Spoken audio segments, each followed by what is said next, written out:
Hello dear friends, welcome to my channel exam prep master 247। तो आज हम लोग फिजिक्स में एमसीक्यूज देखेंगे। 5 एमसीक्यू फिजिक्स में आज हम लोग सॉल्व करेंगे, जो कि आपके क्लास 11th 12th के सीबीएसई बोर्ड वाले स्टूडेंट के लिए बेनिफिशियल होने वाला है। आईसीएसई बोर्ड, स्टेट बोर्ड में आपका यूपी बोर्ड, अगर बिहार बोर्ड है तो उनके लिए भी ये बेनिफिशियल होने वाला है वीडियो लेक्चर। और साथ ही अगर आप आईआईटी जेईई और नीट की प्रिपरेशन कर रहे हैं तो उनके लिए भी ये वीडियो लेक्चर बेनिफिशियल होने वाला है। आपको क्या करना है, वीडियो लेक्चर को एक बार लाइक कर देना है, दोस्तों के भी ज्यादा से ज्यादा शेयर करना है, और जो इस चैनल पर नए हैं चैनल को सब्सक्राइब करना नहीं भूलना है, और साथ ही बेल आइकन बटन को भी प्रेस करना नहीं भूलना है, जिससे कि जो भी नए वीडियो का नोटिफिकेशन हो वो आप तक पहले पहुंच सके। ठीक है, तो आपको क्या करना है, सपोर्ट करना है चैनल को। तो हम लोग फिजिक्स का 5 एमसीक्यू यहाँ पे सॉल्व करेंगे, इसी तरीके से केमिस्ट्री का भी 5 एमसीक्यू सॉल्व करेंगे, और मैथ्स का भी 5 एमसीक्यू हम लोग डेली सॉल्व करेंगे, और बायो में भी 5 एमसीक्यू हम डेली सॉल्व करेंगे। ठीक है, तो चलो स्टार्ट करते हैं यहाँ पर। तो फर्स्ट क्वेश्चन आपके पास क्या है?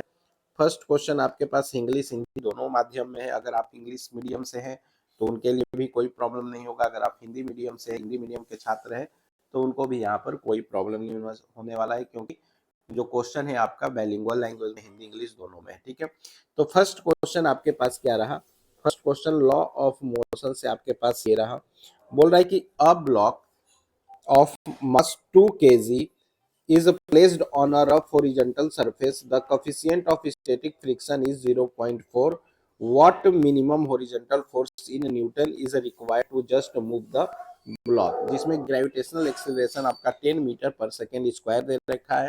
हिंदी में प्रश्न पढ़ दे रहा हूँ कि 2 किलोग्राम द्रव्यमान का एक ब्लॉक खुरदरी क्षैतिज सतह पर रखा है।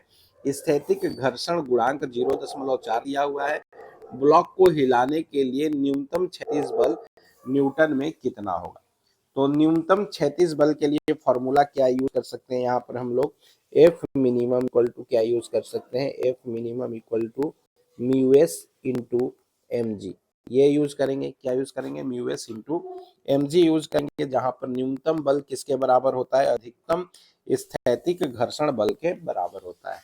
किसके बराबर होता है? न्यूनतम बल, द मिनिमम फोर्स नीडेड, लिख दे रहा हूं मैं यहाँ पे, the minimum force needed, the minimum force needed equal to आपका क्या होता है? Maximum static force. Maximum static force होता है, क्या होता है? मैक्सिमम स्टैटिक फोर्स होता है। क्या होता है?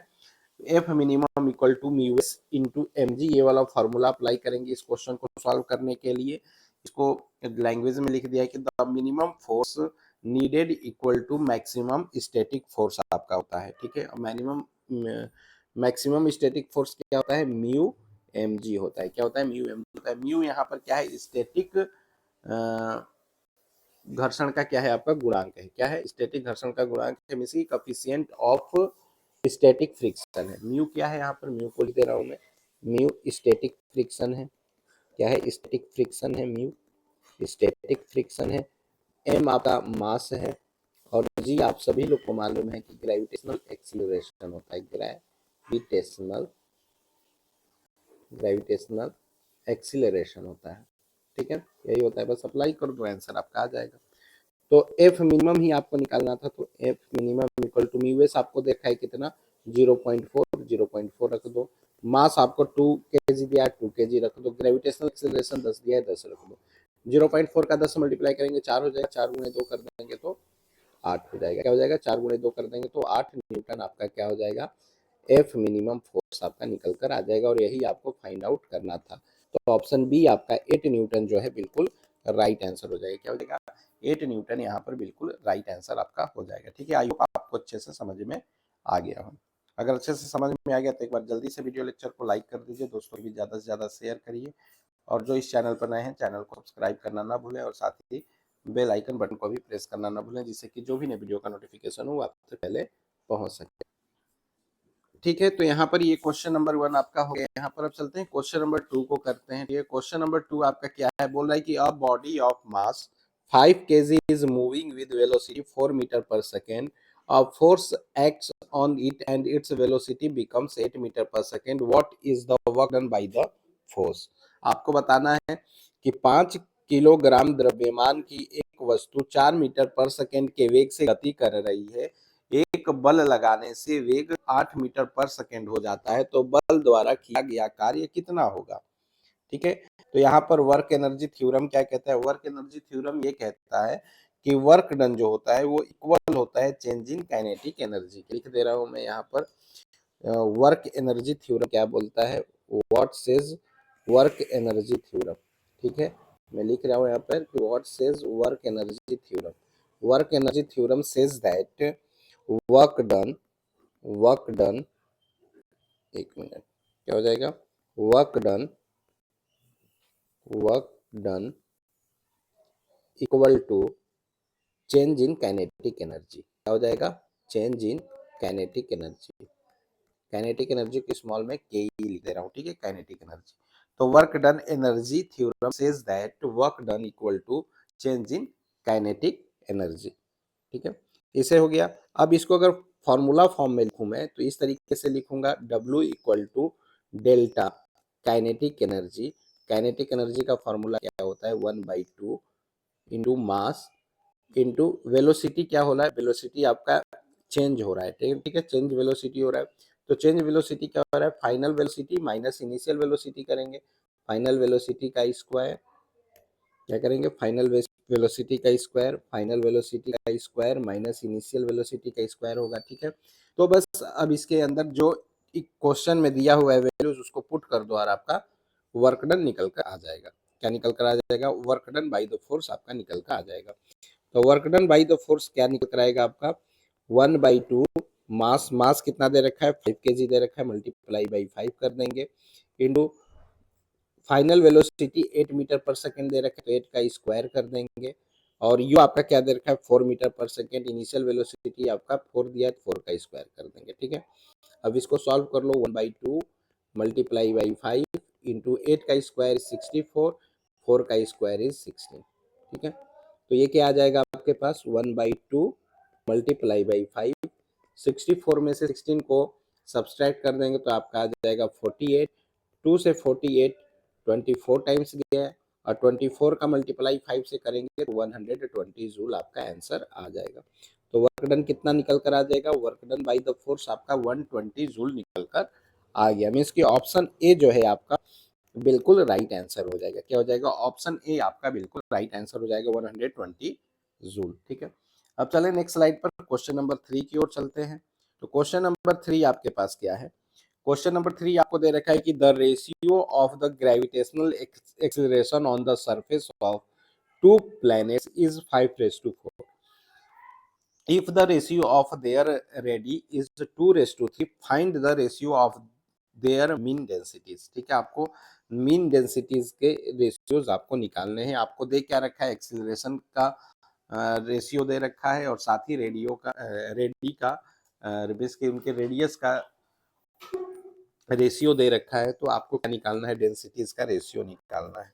ठीक है, तो यहाँ पर अगर डेंसिटी का अनुपात निकालें, जिसको घनत्व का अनुपात कहते हैं, तो वो रो इक्वल टू क्या होता है, rho is directly proportional gravitational acceleration divide by radius. यही होता है, ये पी नहीं है, रो है। क्या है, रो है। रो को किससे डिनोट करती है, ये डेंसिटीज है आपका, डेंसिटीज है। क्या है, डेंसिटीज है ये। जी आपका ग्रेविटेशनल एक्सेलरेशन है, ग्रेविटेशनल एक्सेलरेशन है, और आर आपका क्या है, रेडियस है, रेडियस ऑफ द प्लेनेट है। क्या है, रेडियस ऑफ द प्लेनेट। ठीक है, क्या है, रेडियस ऑफ द प्लेनेट है, आर यहाँ पर रेडियस ऑफ द प्लेनेट है। तो इनके घनत्वों का अनुपात आपको निकालना है, तो रो 1 डिवाइड बाई में रो 2 इक्वल टू G1 अनुपात G2 रेस टू, क्या करेंगे, रेस टू डिवाइड बाई में R2 अपॉन R1, यही करेंगे। ठीक है, R2 अपॉन R1 करेंगे, तो यहाँ पर क्या निकल कर आ जाएगा आपका, rho 1 upon rho 2 equal to G1 upon G2 into R2 upon R1, यही करेंगे। बस फॉर्मूले में रख दो। ये आपका दे रखा है एक्सीलरेशन का अनुपात 5:4 दे रखा है, 5:4 कर लो, इंटू त्रिज्याओं का अनुपात 2:3 दे रखा है, तो इसको 3:2 कर लो। अब 5 का 3 से मल्टीप्लाई कर दें तो 15 हो जाएगा, 4 से 2 का मल्टीप्लाई कर दें तो 8 हो जाएगा। तो यहाँ पर 15:8 आपका आंसर आ जाएगा। ठीक है, 15:8 मीन्स कि ऑप्शन ए जो है आपका बिल्कुल राइट आंसर हो जाएगा। क्या हो जाएगा? बिल्कुल राइट आंसर हो जाएगा। ठीक है, तो रो 1 अपॉन रो 2 क्या आ जाएगा? 15:8 आपका करेक्ट आंसर हो जाएगा यहाँ पर। अब चलते हैं नेक्स्ट स्लाइड पर, नेक्स्ट क्वेश्चन के लिए। आई होप आपको यहाँ तक अच्छे से समझ में आ रहा होगा। वीडियो लेक्चर अच्छे से समझ में आ रहा है तो एक बार जल्दी से वीडियो लेक्चर को लाइक कर दीजिए, दोस्तों के बीच ज्यादा से ज्यादा शेयर करिए, और जो इस चैनल पर नए हैं चैनल को सब्सक्राइब करना ना भूलें। अब क्वेश्चन नंबर 4 हमारे पास है, जो कि बहुत ही इजी क्वेश्चन है। क्वेश्चन क्या दे रखा है आपसे? ये आपका करंट इलेक्ट्रिसिटी से क्वेश्चन है।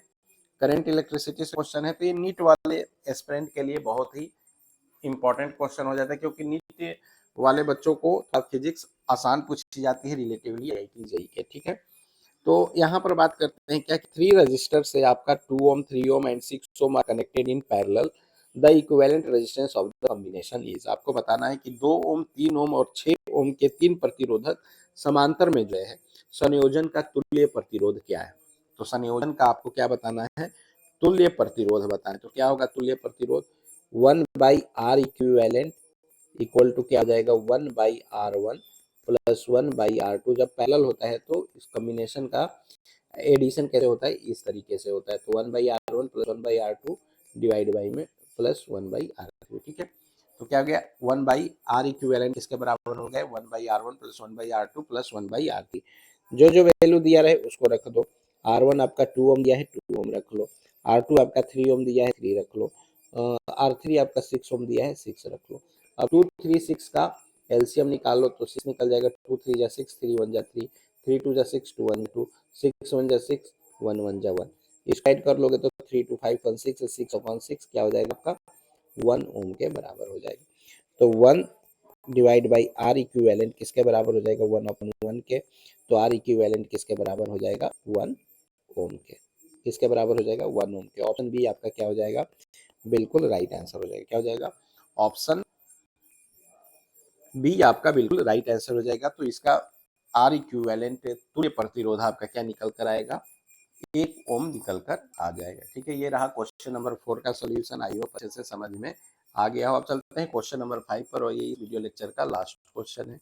ठीक है, डेली 5 क्वेश्चन ही हम लोग प्रैक्टिस करेंगे। ठीक है, अब क्वेश्चन नंबर 5 आपके पास क्या है? बोल रहा है कि 2 sound waves have intensities I and 4i, what is the difference in their sound level in decibels. ठीक है, आपको क्या बताना है? आपका क्वेश्चन है कि दो ध्वनि तरंगों की तीव्रताएं आई एंड 4i है, उनके ध्वनि स्तरों का अंतर डेसिबल में क्या होगा। अंतर डेसिबल में क्या होगा ये आपसे पूछा है। तो इसके लिए फॉर्मूला क्या यूज करते हैं हम लोग? Delta L. ठीक है, डेल्टा एल, इनके ध्वनि तरंगों का अंतर डेल्टा एल इक्वल टू क्या हो जाएगा यहाँ पर? 10 लॉग, क्या हो जाएगा? 10 log I2 upon I1, intensity का रेशियोज होता है I2 अपॉन I1 डेसिबल। इस तरीके से निकलता है आपका। ठीक है, तो इस फॉर्मूले में अप्लाई कर देंगे, हमारा आंसर निकल जाएगा। क्या हो जाएगा? हमारा आंसर निकल जाएगा। तो पहले क्या निकाल लेते हैं, सारे को सॉल्व कर लेते हैं और यहाँ पर आंसर हम लोग अपना निकालते हैं। ठीक है, तो चलो यहाँ पर क्या करेंगे? डेल्टा एल निकालना है आपको। तो डेल्टा एल इक्वल टू हो गया 10 लॉग 10, बेस है 10। ठीक है, और I2 आपका क्या दे रखा है? 4i दे रखा है। 4i डिवाइड बाय में I1 आपका i दे रखा है। ठीक है, i से कैंसिल आउट हुआ तो डेल्टा एल आपका क्या निकल कर आ जाएगा यहाँ पर? 10 लॉग 10, 10 लॉग बेस 10 4। ठीक है, तो लॉग 4 का वैल्यू क्या होता है? ठीक है, लॉग 4 का वैल्यूज आपको याद होना चाहिए। लॉग 4 का वैल्यूज क्या होता है? तो लॉग 4 का वैल्यू क्या होता है लिख रहा हूँ मैं यहाँ पे। लॉग 4 इक्वल टू क्या होता है? 0.602। क्या होता है? 0.602। ठीक है, log 4 का वैल्यू क्या होता है? 0.602 होता है। ठीक है, क्या होता है? 0.602 होता है। 0.602 आपका क्या होता है? log 4 का वैल्यू होता है। ठीक है, तो अब इसका क्या करेंगे? 10 से मल्टीप्लाई करेंगे, क्योंकि यहाँ पे log 4 का तो वैल्यू ये लिख दिया, यहाँ पे लिख दे रहा हूँ एक मिनट।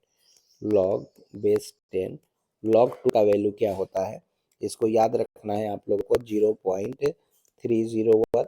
और log 4 का वैल्यू क्या होता है? log 4 का वैल्यू होता है 0.602। क्या होता है? 0.602। अब क्या करेंगे? यहाँ पे 10 था, 10 का मल्टीप्लाई कर दो, आपका डेसिबल में आंसर आ गया। 6.02 डेसिबल आपका करेक्ट आंसर हो जाएगा। ठीक है, समझ में आ गया।